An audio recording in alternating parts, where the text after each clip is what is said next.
In this video I'm going to talk about electric vehicles and why this might be a good time to consider buying one.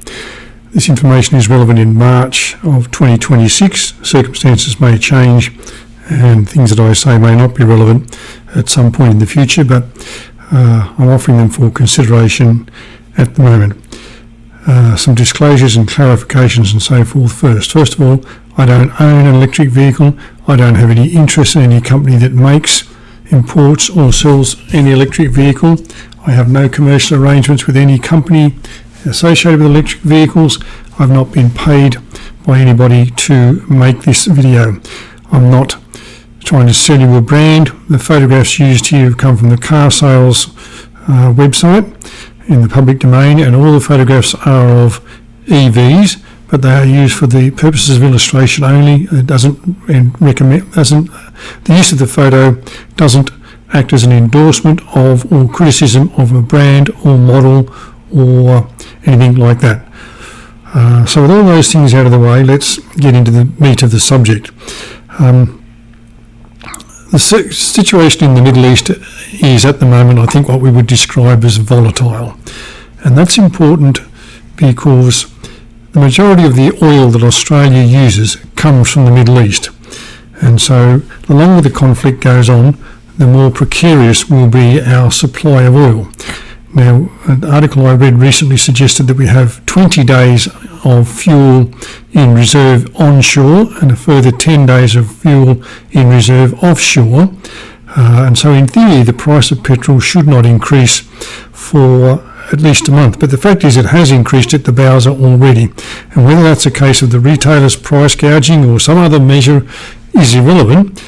When you go to the service station, the price that's advertised is the price you have to pay. And maybe at some stage in the future, the ACCC or somebody else can sort out whether the retailers or somebody else was taking advantage of you. The people who work at the service station don't have any control over the price. They're just told this is the price that we're selling petrol at today, and they adjust the signs accordingly.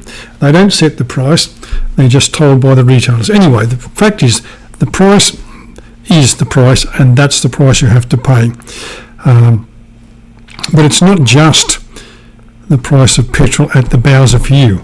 Consider that just about every single item that you buy, be it groceries, furniture, electrical goods, or something else, is transported, sometimes 2 or 3 times before it actually gets to the supermarket or the shop where you buy it. As a simple example, if you live in a wheat growing area, the wheat is harvested by a machine that uses some sort of oil-based product. It is then transported to a mill where it's turned into flour. It's then transported from the mill to the bakery where it's turned into bread, and then the bread is transported to the supermarket. So the wheat that was grown in your area might end up as a loaf of bread in your local supermarket, but it's been transported 3 or 4 times before you actually buy the loaf of bread. So the increase in the price of oil means an increase in the cost of almost every single item and good that you buy, and therefore that has an effect on the cost of living. It has an effect on inflation, and it will have an effect on interest rates and all those sort of things. Now, I'm not here to talk economics, but those are simple facts. We don't know how long this conflict in the Middle East is going to last. We don't know whether there's going to be a ceasefire shortly or hostilities are going to end. There's going to be some sort of resolution to it in a short space of time. Bear in mind that when the Russians invaded Ukraine, they said the war would be over in 3 days. They're now entering the 5th year of that conflict. I'm not suggesting that this situation in Iran is going to last 5 years. It could last 5 months or 5 weeks or 5 days more. I don't know. But the fact is that the longer it lasts, the more precarious are our oil supplies, and the likelihood of high oil prices and therefore higher petrol prices is greater, and those prices staying high is greater. So what's that got to do with electric vehicles? Well, there's a way that you can avoid some of the pain. You can't avoid the pain in the increase in the price of bread or sugar or meat or any other groceries and fruit and vegetables and so on. But you might be able to avoid some of the pain if you consider an electric vehicle as an option for you now. So I'll give you 2 reasons why you ought to consider one, and then I'll come and talk about some of the excuses or reasons people give for not buying one. The 2 reasons you might consider buying one at the moment are obviously to avoid the pain at the petrol pump. And one of the things that is clear now is that there are, I don't know exactly how many, but plenty of models from Chinese manufacturers, that is, people who make their cars in China that are companies based in China, or other companies who use Chinese factories such as Kia, Hyundai, Tesla and so forth. There are plenty of models coming onto the Australian market which are made by from China that are in the affordable range. So you could save the cost of the petrol and the hit at the petrol pump by considering an electric vehicle, and the price differential between what the vehicle might cost and how long it might take you to recoup the extra cost is getting smaller and smaller all the time.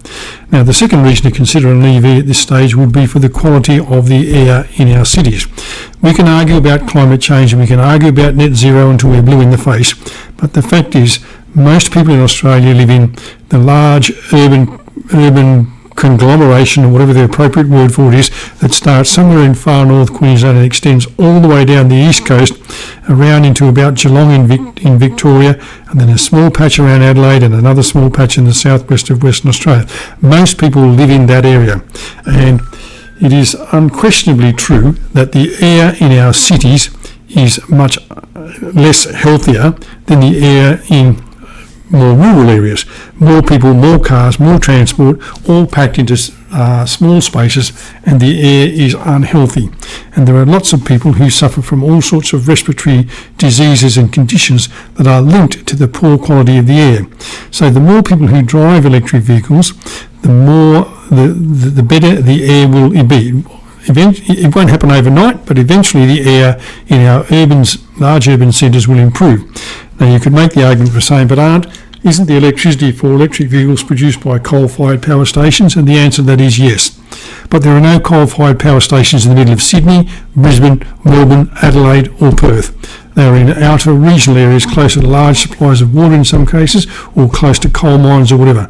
So reducing the number of petrol or internal combustion engine vehicles in our cities will eventually lead to improved air, and that's a good thing for all of us. Now, whether you want to argue about the net zero and all, that's another issue, and I don't want to discuss that because that's another thing that polarises people. So there are the reasons you might consider an EV. Save at the petrol pump, improve the quality of the air. The reasons people give for not buying electric vehicles are to say, well, first of all, the prices they're too expensive. And yes, that was certainly true. And there are still many EVs that are very, very expensive, and some of the models that I've used the photographs of here are up into the 200,000 and more price range. So there are lots of very expensive EVs, but there are also lots in the 35,000 to about 50k price bracket. That's a big spread, $15,000 price bracket, I realise, but there are a lot of vehicles in that price range and they are affordable, and there are lots in the second-hand market that still have 99% of their battery or more, and they are also in what you would consider to be the affordable family bracket. Now, the question of range and charging and so on. Let's consider the range issue first of all. Most people, as I said, live in these urban centres along the east coast. The Bureau of Statistics says that most Australians drive somewhere between 35 and 40 kilometres a day. So that is going to the shops, going to the park and ride, taking the kids to school, doing all that again in the afternoon, going to the gym, doing a few messages or whatever, doing that every day.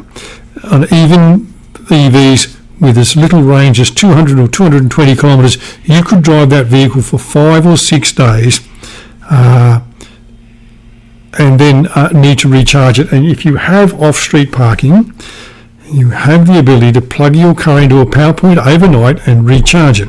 If you don't have off-street parking, an EV is never going to be for you. You cannot have extension cords going across the footpath or hanging off trees or that sort of stuff. So if you don't have off-street parking, considering an EV at this stage is just not a sensible option. But if you have off-street parking, you can recharge your car by plugging it into the power point at your house overnight. And yes, of course, the electricity bill will go up, but the petrol bill will go down and go down significantly. So the range isn't really an issue if you're just driving this vehicle in the city. If you occasionally go on a longer trip to visit mum in the country or friends or relatives in the country, you can probably do that. You might have to stop the vehicle and recharge it once or maybe even twice, but you can still do that. But if you were to consider the EV as the city runaround, you can certainly do that. Do your weekly running around and only need to charge that vehicle perhaps once at the end of the week or maybe once at the end of the fortnight. Now, as far as charging goes, as I said, if you have off-street parking, you can plug it into your power point at home. Some manufacturers are now offering discounts on their own wall charging units and all that sort of stuff as part of trying to sell their stock. There's always going to be the question of, are there enough chargers?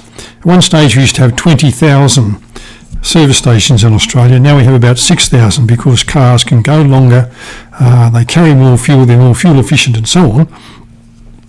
If you come to a charging place where there are chargers and there's already somebody there, then you're always going to say there's never enough chargers because you've got to wait while that person does their charging. That might make you wait 40 minutes rather than 20 minutes. So charging is always going to be an issue. There are never going to be enough chargers because, as I just said, if you come somewhere and there's already people lined up and you have to wait, you're going to say there's not enough chargers. But the charging issue is being addressed, but it is still an issue and will continue to be an issue for a while. So we've talked about price, we've talked about range, we've talked about charging. People talk about reliability. I don't know much about that, but I know that most of the manufacturers are now offering 7-year warranties and some are even offering 10-year warranties. The average age of the Australian fleet, or the median age of the Australian fleet, is 11 years, going on to nearly 12 years in Tasmania. So we actually keep our cars for a long time. So the idea that people turn over their cars every 2 or 3 years must be a bit of a myth. It might be the case if your car is on a novated lease because it still has residual value then. But if you've just financed it yourself, we tend to keep our cars for a long time. And so worrying about the residual value and the trade-in value and so on seems to be a bit of a furphy because in most cases, by the time your car is 10 or 11 years old, even at 15 or 20,000 kilometres a year, you'll probably, whatever you get offered in terms of a trade-in is probably just enough to sweeten the deal and get you over the line with the new vehicle. As for reliability, we won't know that until somebody's owned one for 10 years, but considering that most EVs have many less serviceable parts, there are potentially less things to go wrong with them. And as I say, manufacturers are offering 7 and 10-year warranties for their vehicles.